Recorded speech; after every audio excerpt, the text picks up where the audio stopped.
बड़े ही अफसोस के साथ ये कहना पड़ रहा है कि एक युग भारत का और भारत के रत्न रतन टाटा जी का निधन हो गया आज। ये बड़े अफसोस की बात है कि भारत ने एक ऐसे रत्न को खो दिया जिसकी भरपाई कर पाना बेहद मुश्किल है। कोई उनकी जगह नहीं ले सकता।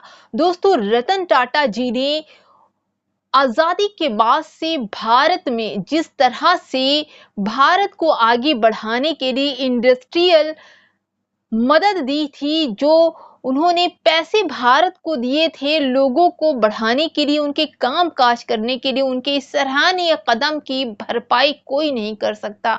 दोस्तों, भारत को आज बहुत बड़ा झटका लगा है। तमाम रतन टाटा जी के चाहने वालों के लिए भी बहुत ही सैड न्यूज है ये। दोस्तों, हम बता दें, जिस समय पूरा विश्व कोरोना जैसी बीमारी से जूझ रहा था, वहीं रतन टाटा जी भारत भी हेल्थ संकटों से लड़ रहा था और इन हेल्थ संकटों से लड़ने के लिए भारत के पास भी पैसे की जरूरत थी, क्योंकि सारे काम काज सब कुछ देश से विदेश तक सब बंद थे। लेकिन रतन टाटा जी ने 500 करोड़ रुपए की धनराशि भारत को दी थी, उन तमाम लोगों के लिए जो कोरोना काल में आर्थिक मदद के लिए जूझ रहे थे, उनके लिए उन्होंने दिया था।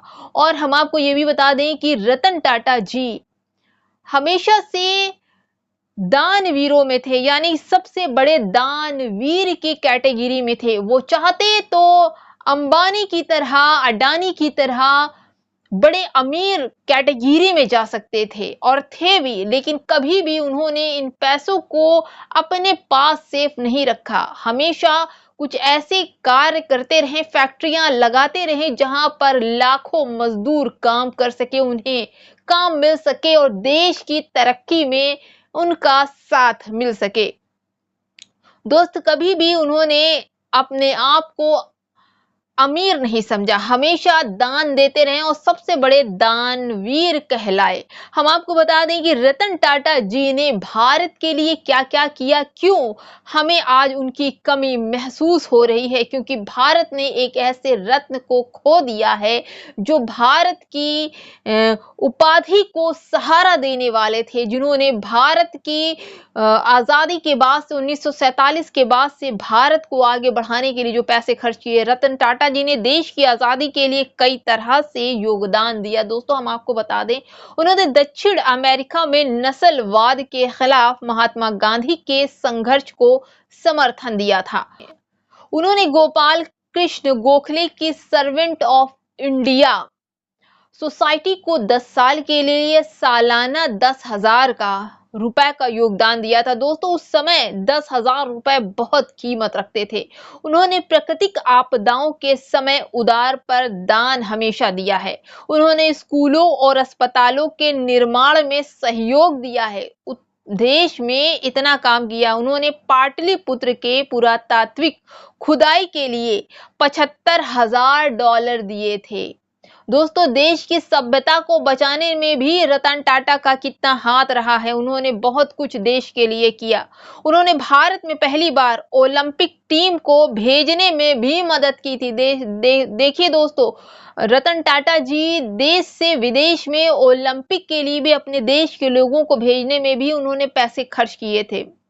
टाटा ग्रुप ने देश को कई सौगातें दी, जैसे कि देश में पहली बार एयरलाइंस एयर इंडिया, पहला स्वदेशी लग्जरी होटल ताज होटल, पहली स्वदेशी पैसेंजर कार टाटा सिएरा, पहली संपूर्ण विदेशी कार टाटा इंडिका, पहली सेफेस्ट कार टाटा नेक्सन। यानी इतनी सारी चीजें जो भारत से लेकर विदेश तक भारत की पहचान बताती हूँ, वो तमाम चीजों में हेल्प करते थे रतन टाटा जी, और उनकी वजह से भी देश से लेकर विदेश में भी भारत की चर्चा रही है और हमेशा भारत के आर्थिक संकट में रतन टाटा जी कंधे से कंधा मिलाकर अपनी तिजोरी खोल देते थे। दोस्तों, चाहे वो अब का कोरोना काल हो या फिर 1947 हो या 1971 पाकिस्तान की लड़ाई हो, तमाम चीजों में रतन टाटा जी ने भारत का खुलकर साथ दिया। जहां पर नक्सलवादियों की बात है कि भारत जिस तरह से महात्मा गांधी जी ने अफ्रीका में नस्लवाद पर जो आंदोलन किया था उसमें भरपूर मदद पहुंचाई थी रतन टाटा जी ने। रतन टाटा जी ने अपने देश की सभ्यता को बचाने के लिए भी उन्होंने 75,000 रुपए के डॉलर जो पाटलिपुत्र में खुदाई या फिर पुरातत्व के लोग हैं उनको भी दिया था। तो दोस्तों, आपको नहीं लगता कि हमारे देश में इस तरह के महत्वपूर्ण बुजुर्ग और रतन जो भारत का नगीना साबित हुए थे, आज वो इस दुनिया को अलविदा कह गए। रतन टाटा जी के बारे में हम आपको दूसरी वीडियो, क्योंकि ये वीडियो लंबी हो गई है, हम आपको दूसरी वीडियो में उनका परिचय बताएंगे, क्योंकि आपको जानना जरूरी है कि जो लोग दुनिया से चले गए हैं उनके पीछे हम लोगों के लिए कितनी सहायता वो देते थे। चलते हैं दोस्तों, नई खबरों के साथ हम फिर हाजिर होंगे। दोस्तों, जाते चैनल को लाइक शेयर सब्सक्राइब भी कर दीजिए और साथ ही डिस्क्रिप्शन में जाकर चैनल पर जो आर्थिक मदद है, जो सेवा है आपकी चैनल के लिए जो हो सके वो सेवा प्रदान कीजिए। नमस्कार, जय भीम, जय संविधान दोस्तों।